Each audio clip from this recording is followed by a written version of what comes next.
Friends, પ્રથમ સત્ર માટે વિકાસ મૂલ્યાંકન લક્ષી અસાઇનમેન્ટ ધોરણ 7 2025ની નવી આવૃત્તિ જે આવેલી છે એમાં એસએસનો આજે બીજા પ્રશ્નોનું સોલ્યુશન જોવાના છે.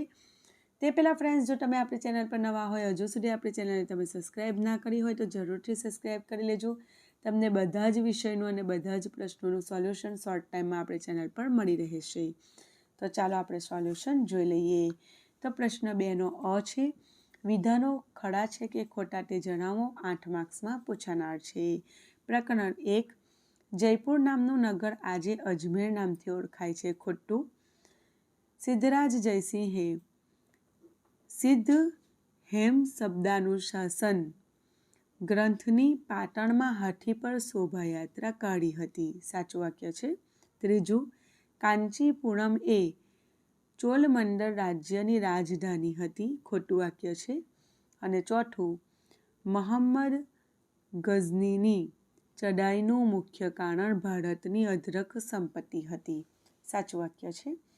પ્રકરણ 2માંથી સુલતાન ઇલ્તુત્મિશે રાજધાનીનું સ્થળાંતર પેશાવરથી દિલ્હી કર્યું. ખોટું વાક્ય છે. બીજું, પ્રતીક મુદ્રા પ્રયોગ એ મોહમ્મદ બિન તુગલકની યોજના હતી. સાચું છે. ત્રીજું વાક્ય ખોટું વાક્ય છે. અને ચોથું આપેલ વાક્ય સાચું વાક્ય છે. આગળ જોઈ લઈએ. પ્રકરણ 3, એમાં પહેલું, બાબર પ્રકૃતિ પ્રેમી અને લેખક હતો. એ સાચું વાક્ય છે. બીજું, શેરશાહે હુમાયુને હરાવી ભારત પર પોતાની સત્તા સ્થાપી હતી. સાચું. ત્રીજું, અકબરે સંગીતના અનેક રાગોની રચના કરી હતી. રાગની રચના. ખોટું વાક્ય છે. ઔરંગઝેબ વૈભવી અને વિલાસી જીવન જીવતો હતો. ખોટું વાક્ય છે. પ્રકરણ 4, એમાં પહેલું જે છે એમાં ખોટું, બીજામાં ખોટું આવશે, ત્રીજા વાક્યમાં ખરું અને ચોથું વાક્ય પણ સાચું આપેલું છે, ખરું આપેલું છે. પ્રકરણ 10માંથી પહેલું વાક્ય સાચું છે, બીજું વાક્ય પણ સાચું આપેલું છે, ત્રીજું વાક્ય પૃથ્વીનું ભૂગર્ભ મુખ્યત્વે નિકલ અને મેગ્નેશિયમનું બનેલું છે. એ ખોટું વાક્ય છે. અને ચોથું, ભારતમાં લોએસના મેદાનો જોવા મળે છે. એ પણ ખોટું વાક્ય છે. પ્રકરણ 11માં પહેલું વાક્ય સાચું, બીજું સાચું, ત્રીજું અને ચોથું ખોટું વાક્ય છે. આગળ પ્રકરણ 12, એમાં પહેલું વાક્ય વાતાવરણમાં નાઇટ્રોજન વાયુનું પ્રમાણ આશરે 21% જેટલું છે. ખોટું છે. નાઇટ્રોજનનું પ્રમાણ 78% હોય વાતાવરણમાં, 21% પ્રમાણ ઓક્સિજનનું હોય. બીજું, ભારતમાં હવામાન ખાતાની કચેરી મુંબઈમાં આવેલી છે. ખોટું છે. ત્રીજું, કાયમી પવનો 12 માસ નિશ્ચિત દિશામાંથી વાય છે. તો સાચું વાક્ય છે. આગળ જોઈ લઈએ. ચોથું, રણ પ્રદેશની આબોહવા ગરમ અને શુષ્ક હોય છે. એ સાચું વાક્ય છે. પ્રકરણ 15માં પહેલું ખોટું, બીજું અને ત્રીજું સાચું વાક્ય અને ચોથું વાક્ય ખોટું વાક્ય આપેલું છે. પ્રકરણ 16માં ઉત્તર પ્રદેશમાં વિધાન પરિષદ છે. સાચું વાક્ય. બીજું, વિધાનસભા કાયમી ગૃહ છે. ખોટું વાક્ય. ત્રીજું, જનની સુરક્ષા યોજના રાજ્ય સરકાર ચલાવે છે. સાચું વાક્ય છે. અને ચોથું, ભારતના દરેક રાજ્યમાં સર્વોચ્ચ અદાલત હોય છે. એ ખોટું વાક્ય છે. ત્યારબાદ ફ્રેન્ડ્સ, પ્રશ્ન 2ના બમાં વિધાનોના કારણો આપવાના છે. તે શોર્ટ ટાઈમમાં એના જવાબો સાથે લખીને હું તમારી સાથે શેર કરીશ. હવે આપણે પ્રશ્ન 2નો ક જોઈ લઈએ છીએ. એમાં બંધબેસતા જોડકા આપેલા છે આપણને. તો પહેલું છે, તો ગઢવાલ વંશનો સ્થાપક, તેનો જવાબ આવશે ચંદ્રદેવ પાંચમું. અહીંયા નીચે આન્સર્સ આપેલા છે. આપણે તમારી સાથે એટલે ચર્ચા કરી રહેલા છે કે તમારા સુધી હજુ અસાઇનમેન્ટ ના પહોંચી હોય તો પણ તમે તૈયારી કરી શકો. બીજું, પરમાર વંશનો સ્થાપક, તેનો જવાબ આવશે કૃષ્ણરાજ. ત્રીજું, ચૌહાણ વંશનો સ્થાપક, તેનો જવાબ આવશે વાસુદેવ.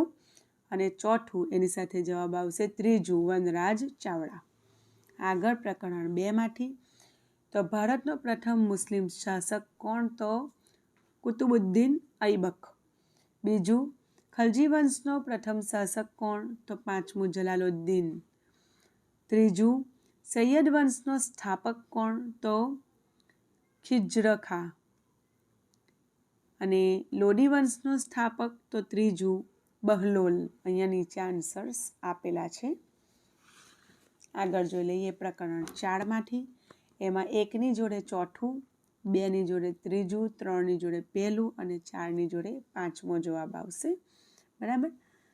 આગળ પ્રકરણ 10 જે છે એમાં પહેલું જે આપેલું છે પૃથ્વીની સપાટીનો સૌથી ઉપલો સ્તર, એનો જવાબ આવશે શિયાળ. બીજું રૂપાંતરિત ખડક, એમાં જવાબ આવશે આરસપહાણ. નદીનું કાર્ય, એમાં જવાબ આવશે પૂરના મેદાન. અને ચોથું પવનનું કાર્ય, એમાં જવાબ આવશે રેતીના ધુઆ. આગળ આપણે જોઈએ પ્રકરણ 11. તો એમાં પહેલા સાથે ચોથો જવાબ આવશે, બીજા સાથે 5મું, ત્રીજા સાથે બીજું અને ચોથું વાહનોનો કર્કશ અવાજ, તેનો જવાબ આવશે ધ્વનિનું પ્રદૂષણ. પહેલું. આગળ જોઈ લઈએ પ્રકરણ 12માંથી. એમાં વ્યાપારી પવનો, તો એનો જવાબ આવશે બીજું કાયમી પવનો. બીજું છે એનો જવાબ ચોથો, ત્રીજાનો જવાબ 5મું અને ચોથા સાથે જવાબ પહેલો આવશે. આગળ પ્રકરણ 15. એમાં પહેલું છે ભારત, તો એનો જવાબ આવશે ભિન્નતા ધરાવતો દેશ. બીજું છે બંધારણ, તો સૌને સમાન તક.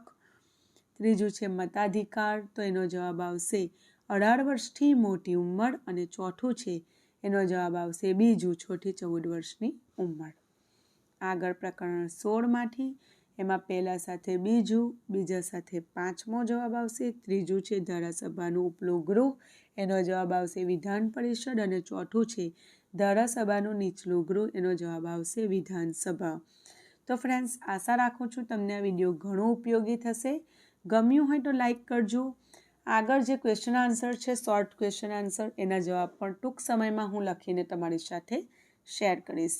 ફરી મળીશું એક નવા વિડીયો સાથે. ત્યાં સુધી best of luck. Bye bye.